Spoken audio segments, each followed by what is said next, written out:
Entropy balances. How do we do an entropy balance for a controlled mass or a controlled volume?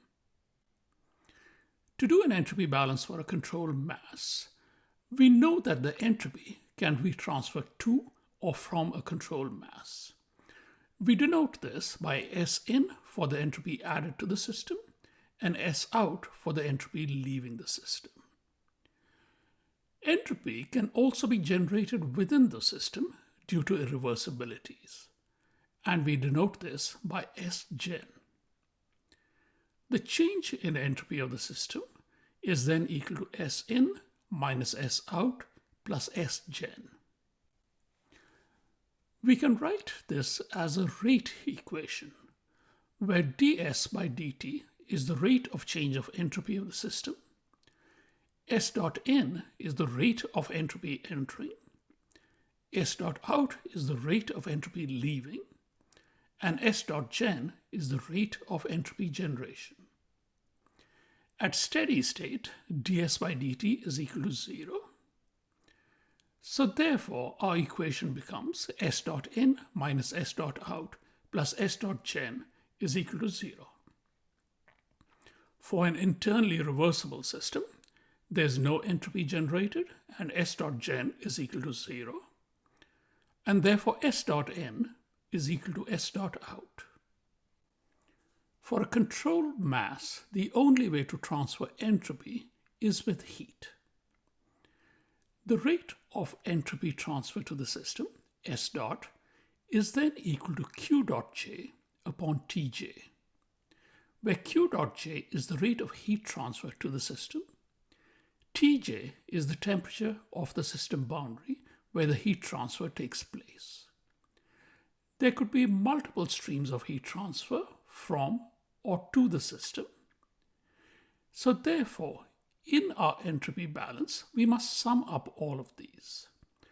The rate of change of entropy of the system, ds by dt, is then equal to the sum of Q dot J upon Tj plus S dot gen, where S dot gen is the rate of entropy generation within the system. In a controlled volume, there can be entropy entering the system along with mass. So if m dot I is the rate at which fluid is entering a controlled volume, and m dot E is the rate at which fluid is leaving, Si is the specific entropy of the fluid entering, Se is the specific entropy of the fluid leaving. Then the rate at which entropy enters along with mass is equal to m dot I, Si, and the rate of entropy leaving is m dot E, Se. In addition, we can have heat transfer to the controlled volume. We can then do an entropy balance for the controlled volume. ds by dt is the rate of change of entropy of the system. The summation Q dot J upon Tj is the rate of entropy entering summed over all the streams of heat transfer. The summation m dot I, Si, is the rate of entropy entering with mass summed over all the streams of mass entering the controlled volume. The summation m dot E, Se, is the rate of entropy leaving with the mass, and we've summed it over all the streams leaving. And finally, S dot gen is the rate of entropy generation within the controlled volume.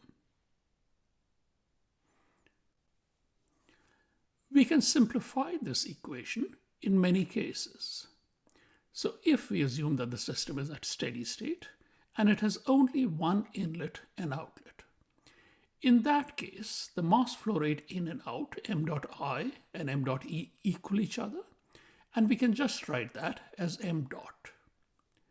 At steady state, ds by dt cancels out, and the equation then becomes the summation of Q dot J by Tj plus m dot Si minus m dot Se plus S dot gen equals to 0.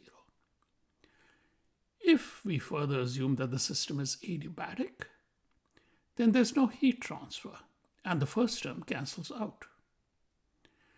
The equation then simply becomes m dot Si minus m dot Se plus s dot gen equal to 0. Next, if we assume that the system is also reversible, then there's no entropy generation.